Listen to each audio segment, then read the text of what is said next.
Welcome back to all of you guys. Welcome in another video of MS Biology. Finally आपके पास CSIR का result आ चुका है और आपके पास स्कोर कार्ड है कि आप ज़्यादा क्वालिफाई हैं या फिर नेट क्वालिफाई हैं। आज के इस वीडियो में बात करने वाले हैं कि जिनका रिजल्ट फर्स्ट वन कैटेगरी में है, मीन्स CSIR का नेट या JRF है, उनको उनका सर्टिफिकेट कैसे मिलेगा, कौन कौन से डॉक्यूमेंट्स चाहिए होंगे और कहाँ उनको भेजना होगा, कैसे उनको भेजना होगा, ये सब कुछ आज की इस वीडियो में हम लोग यहाँ पे आपको बात करने वाले हैं और आपको बताएंगे। तो इससे पहले आपको जो वीडियो मैंने अपलोड किया था उसमें आपको बता दिया था कि जिनका रिजल्ट आपका CSIR UGC वाले कैटेगरी में है, JRF वाले कैटेगरी में, उनके लिए कोई भी डॉक्यूमेंट सेंड करने की ज़रूरत नहीं है। No documents are required. उनका ऐसे वेबसाइट से ही ई सर्टिफिकेट क्या होगा, डाउनलोड हो जाएगा। बट जिनका रिजल्ट आपका फर्स्ट कैटेगरी में है, मीन्स CSIR का JRF है, उनके लिए डॉक्यूमेंट्स आपको भेजना पड़ेगा। कौन कौन से डॉक्यूमेंट्स भेजना पड़ेगा यहाँ पे आपको देख लेते हैं। ये CSIR की तरफ से ही नोटिस है 2 जून 2020 का, तो आपको यहाँ पे बताया गया कि कौन कौन से डॉक्यूमेंट्स आपको भेजने पड़ेंगे। Candidates, qualified candidates whose roll numbers are listed in the part one का मतलब वही है जो कि CSIR JRF के नाम से है।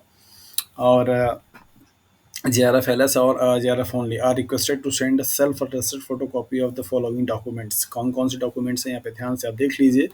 मार्क्स स्टेटमेंट, जो कि आपका NTA ने स्कोर कार्ड आपको दिया हुआ है, वो आपका स्कोर कार्ड रहेगा, पहला आपके पास ऑप्शन हो गया। और इसके बाद क्लास 10th का आपका मार्कशीट रहेगा जिसपे कि डेट ऑफ बर्थ का प्रूफ आपको माना जाएगा। डिग्री, प्रोविजनल डिग्री और क्वालिफाइंग एग्जाम MSc और इक्विवेलेंट, जो भी आपका MSc है या आपने उसका सर्टिफिकेट या फिर आपका डिग्री है, दोनों में से कोई भी आप उसको लगा सकते हैं। और final marksheet with required percentage of marks, final आपकी जो मार्कशीट होगी फाइनल सेमेस्टर की, फाइनल ईयर की, आपको उसको भेजना पड़ेगा। CGPA, SGPA, OGPA, CPI, etc. conversion formula of their respective university institutes, certificate from the concerned university institute are released stating the percentage of marks in the qualifying degree। आपको अपने university का आपको CGPA जो marks होगा वो भी आपको देना पड़ेगा, मतलब कन्वर्जन का। And bifurcation of a marks period in case of a dual degree, अगर आपके पास 2 डिग्री है तो उसके केसेस के लिए तो सबके लिए एप्लीकेबल नहीं है। अगर आप किसी कैटेगरी में आते हैं SC ST सर्टिफिकेट तो जरूर से जरूर आप लगाइए। और लेटेस्ट OBC का certificate non creamy layer as per the format given in the NCBS website. और जो लोग OBC कैटेगरी से हैं, नॉन क्रीमी लेयर के लिए वो क्लेम करते हैं, तो उनको आपको लेटेस्ट जो फॉर्मेट होगा नेशनल OBC कैटेगरी के लिए जो साइट है उस पे जो दिया गया है वो उसके अकॉर्डिंग बना हुआ होना चाहिए। PWD candidates should submit their certificate as per the government rule.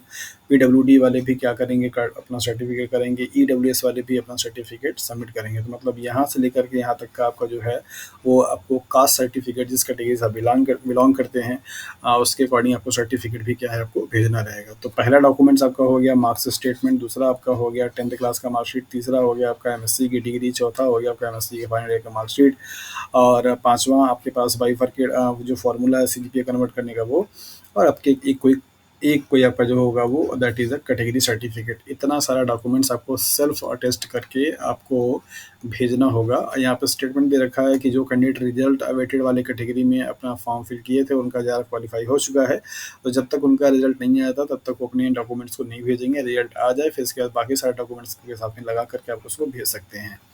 यहाँ पर आपको दिया जा रहा है कि candidates are requested to send above mention document, जो भी आपको यहाँ पे 6 डॉक्यूमेंट्स लिस्ट किए गए हैं उन सारे डॉक्यूमेंट्स को आप सेल्फ अटेस्टेड करके, मतलब खुद से साइन करके, लाइक सपोज अगर आपका जो भी नाम है आप उस पर साइन ऐसे कीजिए सेल्फ अटेस्टेड लिख करके, और फिर आपको उसको इन्वेलप में भर करके आपको ऑर्डनरी पोस्ट करना है। और एड्रेस आपका ये है section officer certificate section SHRD group complex library venue Pusa new Delhi, इतना इतना। और आप डायरेक्टली मेल भी कर सकते हैं इस वाले मेल ID पे। आपको एक मर्ज फाइल बनानी पड़ेगी PDF की जिसमें सबका नाम लिखना रहेगा, क्या चीज़ है, और अपने नाम से उस PDF का नाम बना दीजिए और फिर आपको उसको भेज देना होगा।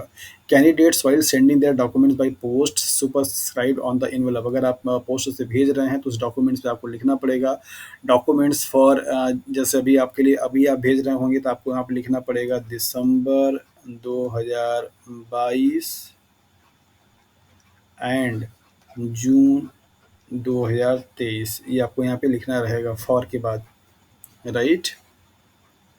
CSIR JRF LS paper one result part, right. Paper one part one का मतलब हुआ कि आपका रिजल्ट जो है वो CSIR के नेट JRF में है।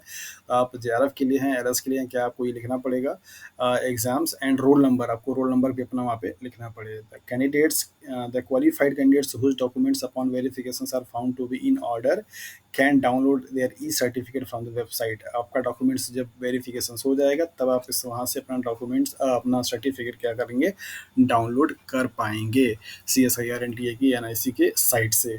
Qualified candidates whose roll numbers are listed in the part second and part third of the result में contact UC net for the certificate. मैंने आपको पहले ही बताया था कि जिनका रिजल्ट आपका CSIR UGC वाले कैटेगरी में आया हुआ है या तीसरे वाले कैटेगरी में आया हुआ है जिसमें आपको सिर्फ नेट मिलता है, नेट LS मिलता है, वो वाले कैटेगरी के लिए आपको किसी भी डॉक्यूमेंट्स को सबमिट करने की ज़रूरत नहीं है। आप सर्टिफिकेट अपना वो वाले पोर्टल से डाउनलोड कर सकते हैं, जो कि मैंने आपको प्रीवियस वीडियो में बताया था।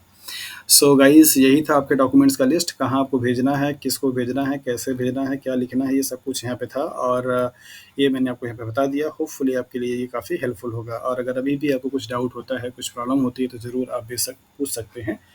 सो तब तक के लिए अपना ख्याल रखिए, अच्छे से एंजॉय कीजिए। अभी आप JRF क्वालिफाई हैं और thank you for watching this video.